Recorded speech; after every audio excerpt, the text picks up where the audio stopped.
حدیث مبارکہ میں آیا کہ اگر کوئی شخص رات کو سوتے وقت ڈرتا ہو یا بے چینی محسوس کرتا ہو تو اسے چاہیے کہ یہ دعا پڑھ لے، اللہ رب العزت اسے سکون عطا فرمائے گا۔ اور وہ دعا کیا ہے؟ اعوذ بکلمات اللہ التامہ من غضبہ وعقابہ وشر عبادہ ومن ہمزات الشیاطین وان یحضرون۔ اس دعا کو پڑھ لے، اور یہ وہ دعا ہے جو حضور پڑھا کرتے تھے۔ اب آپ اندازہ لگائیں اس دعا کی عظمت کو، حضور بھی اسے پڑھا کرتے تھے۔ جب کسی چیز کا خوف ہو، ڈر ہو، بے چینی ہو، گھبراہٹ ہو، اسے پڑھیں، ڈر نکل جائے گا، بے چینی کم ہو جائے گی اور سکون عطا فرمائے گا۔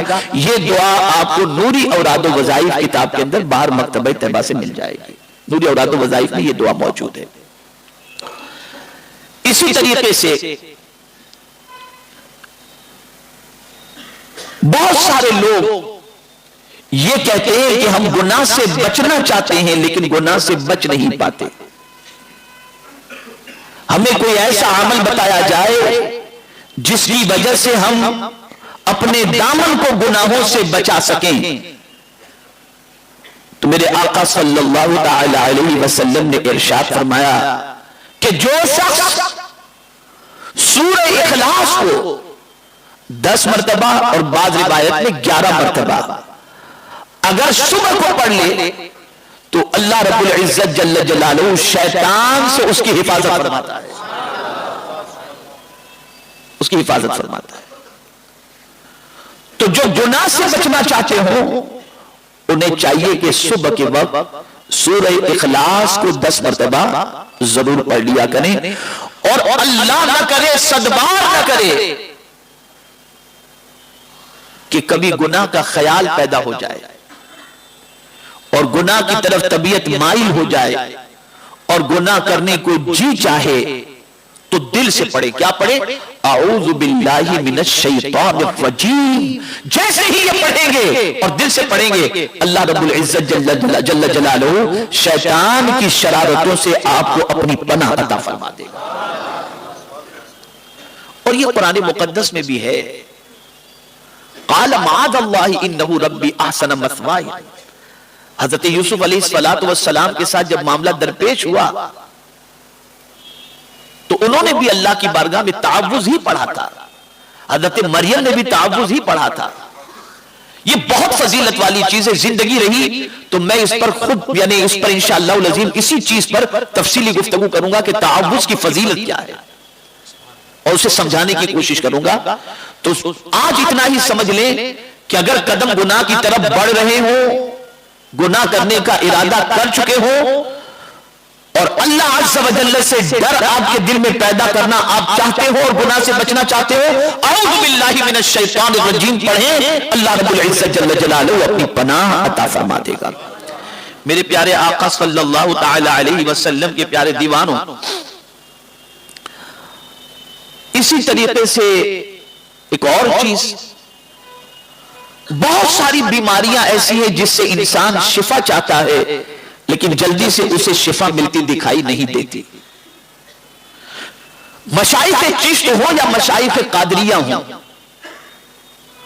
ہر ایک نے علاج کے لیے جس چیز کا سب سے زیادہ انتخاب کیا وہ سورہ فاتحہ ہے،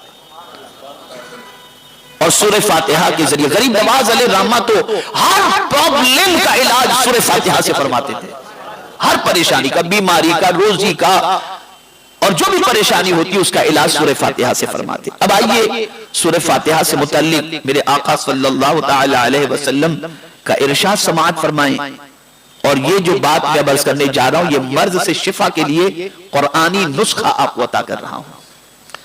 حضرت عبد الملک ابن عمیر رضی اللہ تعالی عنہ سے مرسلاً مروی ہے کہ رسول اللہ صلی اللہ تعالی علیہ وسلم نے فرمایا سورہ فاتحہ میں ہر مرض سے شفا ہے، سورہ فاتحہ میں ہر مرض سے شفا ہے، لیکن اس کو کچھ طریقے بتائے گئے مشائخ کی طرف سے، کچھ تعداد بتائی گئی ہے، اس طریقے سے اگر آپ پڑھیں تو اللہ شفا عطا فرمائے گا۔ اب اسے ذہن میں محفوظ کر لیں کہ کیسے پڑھنا ہے۔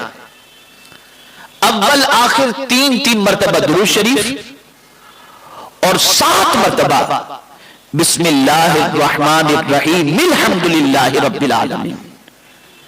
میم سے الف لام کو ملا کر بسم اللہ الرحمن الرحیم الحمدللہ رب العالمین. اس طرح سے 7 مرتبہ پوری سورہ فاتحہ پڑھیں. آخر میں 3 مرتبہ پھر درود شریف پڑھیں. مریض خود ہیں تو خود پڑھ کر اپنے اوپر ہاتھ پہ دم کر کے بدن پہ پھیر لیں، یا پانی پر دم کر کے اس پانی کو پی لیں، یا مریض کو دم کر کے آپ دم کر دیں مریض کو پڑھ کر کے، تو اللہ تعالیٰ سورہ فاتحہ کی برکت سے مریض کو شفا عطا فرما دے گا. اس لیے کہ یہ سورہ مبارکہ 2 مرتبہ نازل ہوئی، اور اس سورت کے ناموں میں سے ایک نام جیسے سورہ فاتحہ ہے، ایسے ہی اس کا نام سورۃ الشفا بھی ہے. یہ بہت عظیم سورت ہے، بہت برکت والی سورت ہے. امام اعظم کے نزدیک ہر رکعت میں اس کا پڑھنا واجب ہے. اب آئیے سلسلہ چشتیہ کے عظیم بزرگ حضرت محبوب الہی رحمت اللہ تعالی علیہ اس کے حوالے سے کیا فرماتے ہیں اور علاج کا طریقہ کیا عطا فرماتے ہیں، اسے سماعت فرمائیں. حضرت خواجہ نظام الدین اولیاء رحمت اللہ تعالی علیہ فرماتے ہیں اگر کوئی مشکل پیش آ جائے تو سورہ فاتحہ اس طرح 40 مرتبہ پڑھو کہ بسم اللہ الرحمن الرحیم کی میم کو الحمد کے لام میں ملاؤ، جیسا کہ میں نے بتایا بسم اللہ الرحمن الرحیم الحمدللہ رب العالمین، اور الرحمن الرحیم کو 3 بار پڑھو. ہر مرتبہ آخر میں 3 بار آمین کہو، انشاءاللہ مقصد حل ہو جائے گا. مقصد حل ہو جائے گا. میرے پیارے آقا صلی اللہ تعالی علیہ وسلم کے پیارے دیوانوں، سورہ فاتحہ کی بڑی تاثیر ہے اور اس کی بڑی برکتیں ہیں. تو اگر کسی قسم کا سخت مرض یا چھوٹا مرض یا بڑا مرض لاحق ہے تو سورہ فاتحہ کو اس طریقے سے پڑھو، اللہ رب العزت جل جلالہ اس کے بدلے میں مریض کو شفا عطا فرمائے گا. میرے پیارے آقا صلی اللہ تعالی علیہ وسلم کے پیارے دیوانوں، اسی طریقے سے بہت سارے مسلمان اس وجہ سے پریشان ہیں کہ ان کا کوئی کام بنتا نہیں ہے. مشکلات، غم، تکالیف، ٹینشن، اور کوئی کام بنتے نظر نہیں آتے. ہر کام میں پریشانیاں، خوف، ظلم، پریشانی، یہ ساری چیزیں انہیں لاحق ہوتی ہیں. تو اس کے حوالے سے کیا ارشاد مبارک اور کون سی آیت اس کے لیے پڑھنی چاہیے، تو اسے سماعت فرمائیں. حضرت سعد ابن ابی وقاص رضی اللہ تعالی عنہ سے مروی ہے کہ رسول اللہ صلی اللہ تعالی علیہ وسلم نے ارشاد فرمایا جو کوئی شخص کسی بھی مصیبت کے وقت آیے کریمہ کا ورد کرے، اللہ تبارک و تعالی کی بارگاہ میں دعا کرے گا، اللہ تعالیٰ اس کی دعا کو ضرور قبول فرمائے گا. اور اس کے لیے ایک تعداد مقرر کی گئی ہے، اور وہ تعداد 1.25 لاکھ مرتبہ آیے کریمہ کا ورد، آیت کریمہ کا ورد، لا الہ الا انت سبحانک انی کنت من الظالمین. انشاءاللہ العظیم اسے 1.25 لاکھ مرتبہ پڑھنے کے بعد اللہ تعالیٰ پریشانی اور مصیبت سے نجات عطا فرمائے گا. حضرت سعد ابن مالک رضی اللہ تعالیٰ عنہ سے مروی ہے، وہ کہتے ہیں میں نے رسول اللہ صلی اللہ علیہ وسلم کو یہ فرماتے ہوئے سنا، کیا میں تمہیں اللہ کا وہ اسم اعظم نہ بتا دوں جس کے ساتھ اللہ کو پکارا جائے تو وہ ضرور سنتا ہے، اور اس سے سوال کیا جائے تو ضرور عطا فرماتا ہے. یہ وہ کلمات ہیں جن کے ساتھ حضرت یونس علیہ السلام نے اللہ تبارک و تعالیٰ کو پکارا تھا، یعنی آیے کریمہ. جو کوئی مسلمان اپنی بیماری میں 40 مرتبہ یہ کلمات پڑھ کر اللہ تبارک و تعالیٰ سے دعا کرے تو اگر اس مرض میں اس کا انتقال ہو گیا تو شہادت کی موت پائے گا، اور اگر بیماری سے شفا یاب ہو گیا تو اللہ اس کے سارے گناہوں کو معاف فرما دے گا. گناہ سے اس کے گناہوں کو معاف فرما دے گا. اب یہاں مجھے ایک اور چیز یاد آ رہی ہے، پھر ایک مرتبہ ایک بیماری کے حوالے سے میں عرض کر دوں، دل کا بیٹھ جانا، بے چین ہونا، ایسا لگنا کہ ابھی ہارٹ بیٹھ جائے گا، یہ ساری چیزیں ہوتی ہیں نا.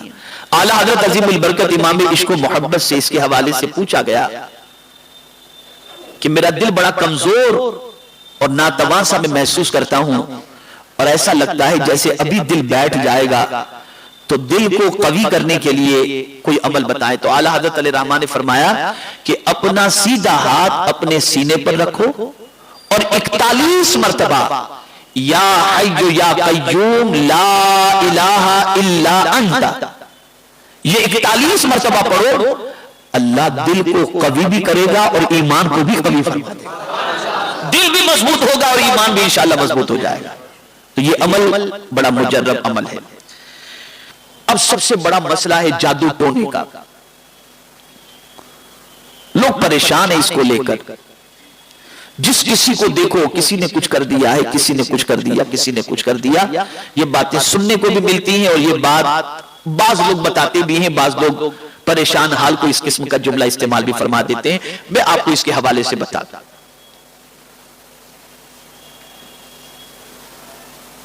آقا کریم صلی اللہ تعالی علیہ وسلم پر بھی جادو کیا گیا اور اس کا اثر سرکار صلی اللہ علیہ وسلم نے اپنے وجود پر محسوس کیا۔ تو جادو کے توڑ کے لیے اللہ رب العزت جل جلالہ نے سورہ فلق اور سورہ ناس کو نازل فرمایا۔ اب سرکار صلی اللہ علیہ وسلم پر جو جادو کیا گیا تھا وہ 11 گانٹھیں لگائی گئی تھی، اور سرکار صلی اللہ علیہ وسلم نے مولا علی سے فرمایا کہ جادو کرنے والیوں نے یا والوں نے فلاں کنویں کے نیچے ایک پتھر کے نیچے جادو کر کے جو چیزیں رکھی ہیں گاڑی ہیں اس میں 11 گرہیں لگے ہوئی ہیں، جاؤ اور یہ دونوں سورتیں سورہ فلق اور سورہ ناس یہ پڑھو۔ اللہ اکبر۔ تو فرمایا گیا کہ یہ دونوں سورتوں کے اندر 11 آیتیں ہیں۔ ادھر یہ ایک آیت پڑھی جاتی، ایک گرہ کھل جاتی، دوسری پڑھی جاتی، دوسری کھل جاتی، تیسری پڑھی جاتی، تیسری کھل جاتی۔ جب 11 آیتیں پڑھی گئی، 11 گرہیں کھل گئی اور سرکار صلی اللہ علیہ وسلم نے اپنے آپ کو کافی لائٹ محسوس کیا۔ تو سورہ فلق اور سورہ ناس یہ دونوں وہ سورتیں ہیں جو جادو کا بہترین علاج ہیں۔ میرے پیارے آقا صلی اللہ تعالی علیہ وسلم کے پیارے دیوانوں، اس کا طریقہ یہ ہے کہ رات کو جب بستر پر سوئیں تو چت لیٹیں، سورہ اخلاص، سورہ فلق، سورہ ناس یہ تینوں سورتیں پڑھ کر اپنے ہاتھوں پر دم کریں، اور جہاں تک آپ کا ہاتھ پہنچ سکتا ہے وہاں تک اپنے ہاتھ کو پہنچائیں۔ انشاءاللہ العظیم اس طرح کرنے پر جادو کا، اگر کسی نے جادو کیا ہے تو جادو کا اثر ختم ہو جائے گا، اور اگر کوئی جادو کرنے والا ہوگا تو اس کی برکت سے اللہ تعالیٰ جادو کے اثر سے محفوظ رکھے گا۔ اور یہ میرے آقا صلی اللہ علیہ وسلم کی عادت کریمہ تھی کہ سرکار رات کو بستر پر تشریف لے جاتے تو اس طریقے سے یہ عمل کیا کرتے تھے۔ بلکہ جب سرکار سخت علیل ہوئے صلی اللہ علیہ وسلم، سخت علیل ہوئے، تو ام المؤمنین حضرت عائشہ صدیقہ رضی اللہ تعالی عنہ یہ عمل کرتی تھی اور سرکار کے جسم اقدس پر جو ہے ہاتھ پھیرا کرتی تھی۔ تو یہ عمل کیا کرے؟ ایک تو یہ جادو سے عمل ہوا، جادو کا علاج۔ دوسرا علاج اسے کہتے ہیں شش جہت حصار۔ اس کا طریقہ یہ ہے کہ جیسے آپ رات کو سونے سے پہلے قبلے کی طرف منہ کر کے بیٹھ جائیں اور آیت الکرسی پڑھیں، اور آیت الکرسی پڑھنے کے بعد سامنے کی طرف، یعنی فرض کر لیجئے کہ اس طرف قبلہ ہے تو آپ پڑھ کر ایسے قبلے کی طرف آپ پھونکیں، پھر ایسے ہی بیٹھے رہیں، پھر دوبارہ، یعنی بیٹھے رہیں مطلب پھر دوبارہ آپ دوسری مرتبہ آیت الکرسی پڑھیں اور پڑھ کر کے پھر پیچھے کی طرف جہاں تک آپ کی گردن گھوم سکتی ہو، سینہ قبلے کی طرف ہی ہونا چاہیے۔ پھر تیسری بار آیت الکرسی پڑھیں، دائیں جانب پھونکیں، پھر چوتھی بار آیت الکرسی پڑھیں، بائیں جانب پھونکیں، پانچویں بار آیت الکرسی پڑھیں، اوپر کی طرف پھونکیں، چھٹی بار آیت الکرسی پڑھیں، نیچے کی طرف پھونکیں۔ تو آپ نے 6 ڈائریکشن کی طرف آیت الکرسی پڑھ کر کے پھونک دیا۔ اللہ تعالیٰ آیت الکرسی کی برکت سے آپ کو جادو اور دشمنوں سے محفوظ رکھے گا۔ اور بعض صوفیہ فرماتے ہیں کہ اگر کوئی جادو کرنے والا کر رہا ہوگا تو پلٹ کر اس کی طرف جائے گا، اللہ اس سورت کی برکت، اس آیت کی برکت سے آپ کی حفاظت فرمائے گا۔ میرے پیارے آقا صلی اللہ تعالی علیہ وسلم کے پیارے دیوانوں، یہ چند علاج تھے جو مجھے آج آپ کو دینے تھے۔